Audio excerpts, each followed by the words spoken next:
ассотсиатсияи миллии расонаҳои мустақили тоҷикистон дар доираи як тар журналистону блогеронро ба омӯзишҳои гуногун ҷалб намудааст ва ҳамзамон ба онҳо кӯмакҳои ҳуқуқӣ мерасонад.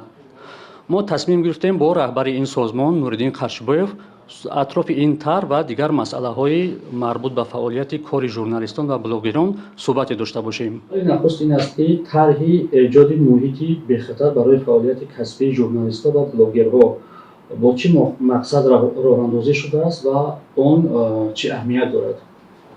пеш аз ҳама тарҳ аз номаш маълум аст ки мо мехоҳем дар вазъияти имрӯзаи муташанниҷи фаъолияти расонаҳо ва рӯзноманигорону блогерон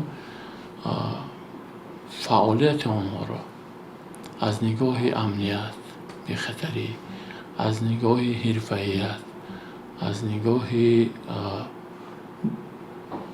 ошноӣ ба чолишҳо дар фазои расонаӣ таъмин намоем.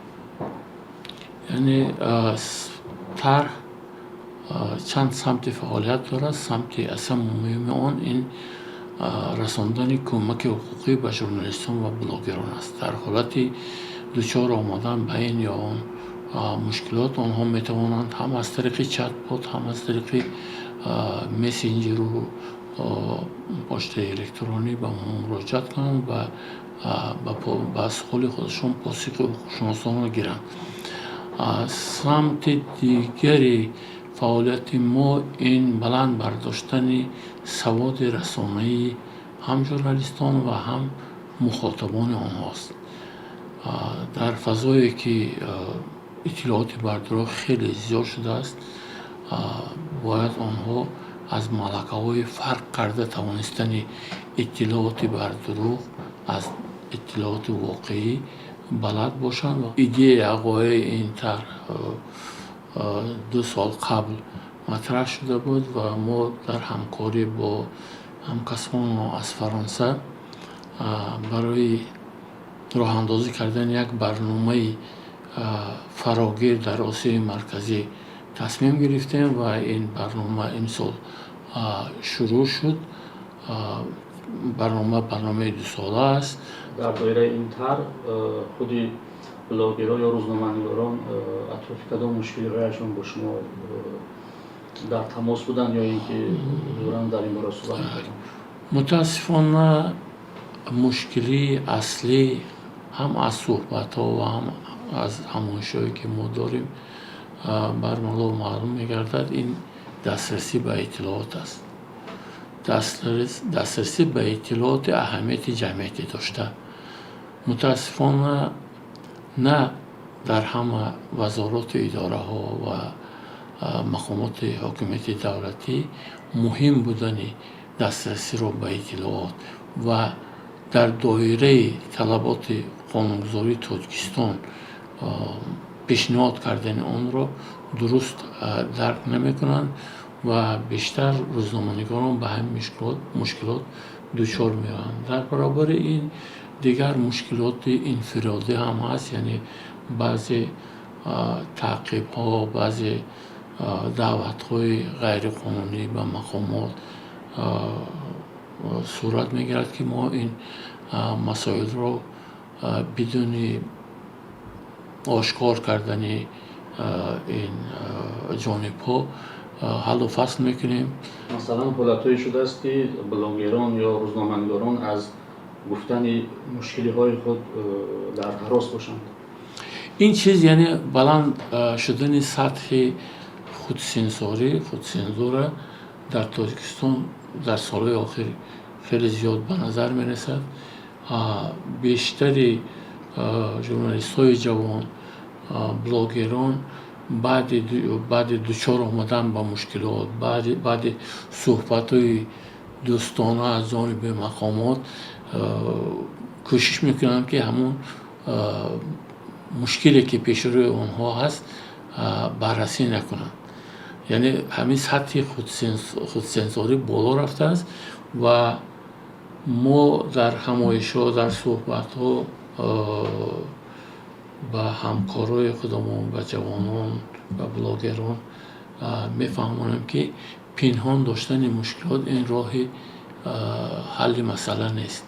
همیشه آماده باید بود که با گفته خود با نوشته خود جواب داده توانه. بله.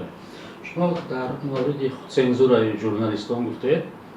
آیا سنزور وقت ژورنالیستان مثلا با این چیز مثلا روبرو میشن؟ در اینجا خود ژورنالیستان فرض کردیم عیب دارن یا که دیگر عامل‌هایی هست که آنها را به چنین احوال مجبور کرده است؟ سبب اصلی این همون قضیه هایی که نسبت همکسبای ما آغاز کردن، یعنی دلهای جنایتی و آنها با سالهای طولانی با هر گونه اتهام با محبس فرستاده شدن. این خودش یک سیگنالی بود، یک هشداری بود که احتیاط باشد که شما نیز به همین روز گرفتار شده میتوانید. عامل دیگر از حقوق خودشان برخوردار نبودن همکسبای ما است. اخیراً 2 نفر از ژورنالیستان بلاگران عبدالستار، پیرمحمدزاده و زاکیبک رها شدند بر اساس قانون او.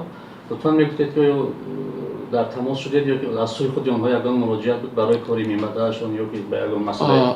الان ما درک میکنیم که آنها طبق قانون عفو آزاد شدند و اقدام مجموعی به آنها باید باشد.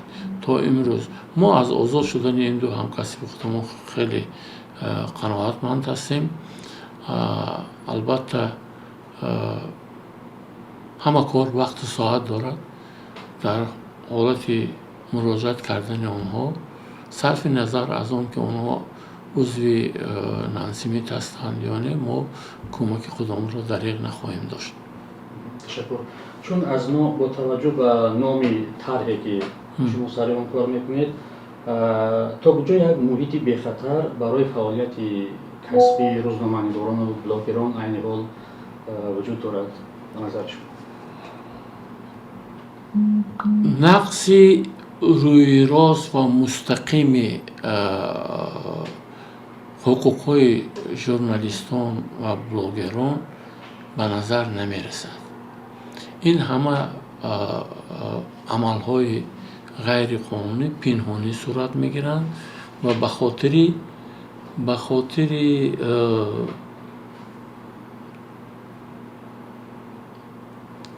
همون روش یعنی ترس دادن ژورنالیستان برای دست نزدن به موضوع حساس از جانب بعضی از مسئولین مقامات دولتی راه اندازی کرده میشن. ما همه این چیز رو شمال از کدام طرف وزیدنش رو ما خیلی خوب درک میکنیم، لیکن چیزی دیگر این است که ژورنالیستی که در دایره قانون حقوق به دسترسی به اطلاع دارد، حقوق به فعالیت کسبی دارد، نقص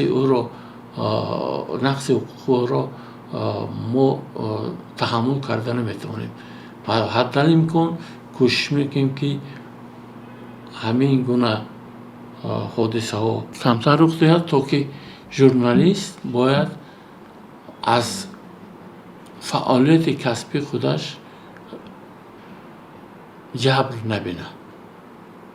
برای این پیش از همه سویه دانش یا که معرفت حقوقی ژورنالیست ها باید بالا باشد و همزمان معرفت حقوقی مسئولین نیز نیاز به آنها نیاز به آموزش دارند. باید درک کنند که دولت تاجیکستان که در کنستیتوسیاش همچون دولت حقوق بنیاد و دنیوی اعلام شده است، باید در این جامعه هر کس با کار خود به خواطری از امنیت خودش مشغول باشد.